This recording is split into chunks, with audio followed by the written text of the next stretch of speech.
Breaking news, the Bank of Canada has kept the policy interest rate at 4.5%.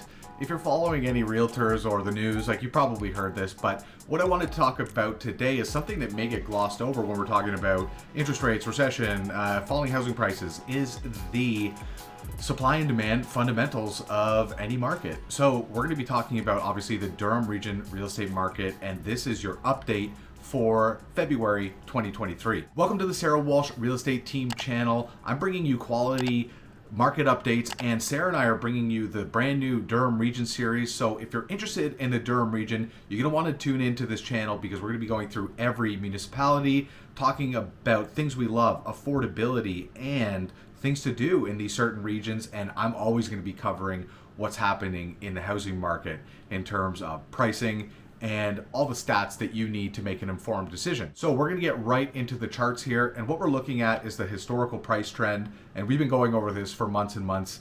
It's flattened out pretty good, and we've stabilized in price, and in February 2023 the average close price was $890,000. So what I mean by supply and demand fundamentals is months of inventory.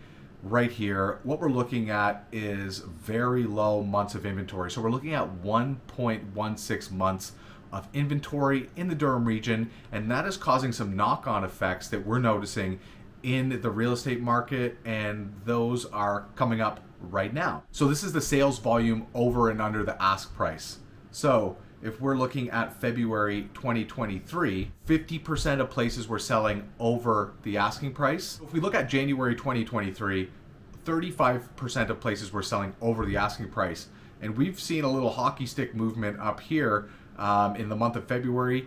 48% of places are selling over ask, and in March, we're up to over 60% of places selling over ask.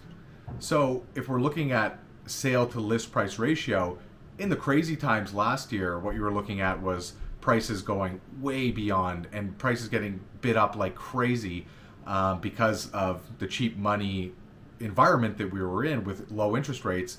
So places were going up, 130% of list price. But now we're down to earth a little bit in this respect. So in January, we had an average list to sale price ratio of 99%, and that's likely because of some of the places that were selling under asking, 65% of them. But since we've flipped now to almost 50% in February, we're getting a sale to list price ratio of 102%. So on average, they're selling for more than list. And then in March so far, 105% of list price. Places are selling a lot quicker.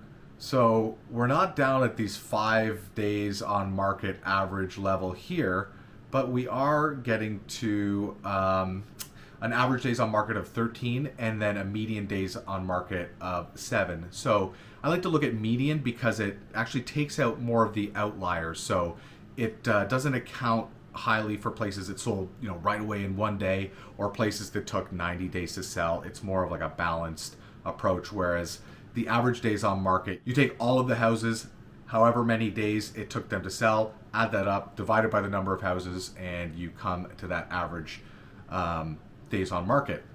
But the trend is really that it's going down and places are selling a lot faster. So who can benefit most from this type of market? So the no-brainer benefit case, I think, is the boomers looking to cash out of Durham and move either east or north. It hasn't picked up as much in those places, and it's dropped even further in price. So you're going to be able to cash out in Durham, pad the retirement stats, get a nice place out in the country if you like. I'm thinking places like, Lindsay, Peterborough, even up to Bob Cajun and the surrounding rural area, if that's kind of more your speed. If you want the regular amenities that you enjoy here in Durham, maybe in the city of Peterborough would be better because they got everything, Costco, everything you need, restaurants, stuff like that you enjoy here about Durham. Upsizers, I think there is still an opportunity, and I think the caveat there is job security. So if you have a good job and you're not worried about losing it, then I think there is the opportunity for you to get a bigger place, because what we forget is that real estate and moving is really needs based a lot of the time, not so much looking at these prices and the forward looking price forecasts of the real estate market. It's really needs based because you're having another kid, you got a new job and you want to upgrade your lifestyle, you want to get out of a condo and into a house, or you've had your first kid and you just need more space. So people are factoring those things in, and if they can make it work, they'll make it work, right? So if you are interested in working with us, what you can do is reach out down below. We have a discovery call link there. It's a no obligation 15-minute call with our team. We can go over the market, go over your goals, and see if there's any way we can help you. All right, that's it for me. This is our market update for February. We'll see you on the next video.